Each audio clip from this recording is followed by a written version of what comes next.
काँग्रेस नेते बाळासाहेब थोरात यांनी संतोष देशमुखांच्या कुटुंबियांची आज भेट घेतलेली आहे। हत्या प्रकरणातला मास्टरमाइंड नेमका कोण आहे याची चौकशी झालीच पाहिजे, गुन्हेगाराला शिक्षा झालीच पाहिजे, दहशत मोडली गेली पाहिजे असं वक्तव्य बाळासाहेब थोरातांनी केलंय।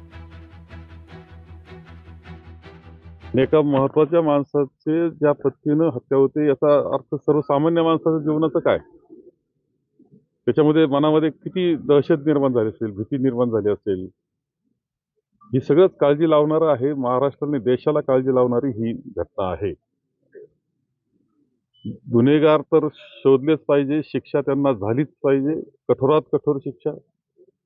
परंतु याच्या मागे ही दहशत वाढण्याला कारणीभूत कोण कोण आहे, मास्टर माइंड कुणी असे गुंड पाळलेत, हे सगळ्या गोष्टीची चौकशी करून त्यावर सुद्धा कारवाई झाली पाहिजे।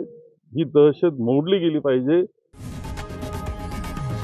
लोकशाही मराठी ऐका, पहा, जागरूक रहा।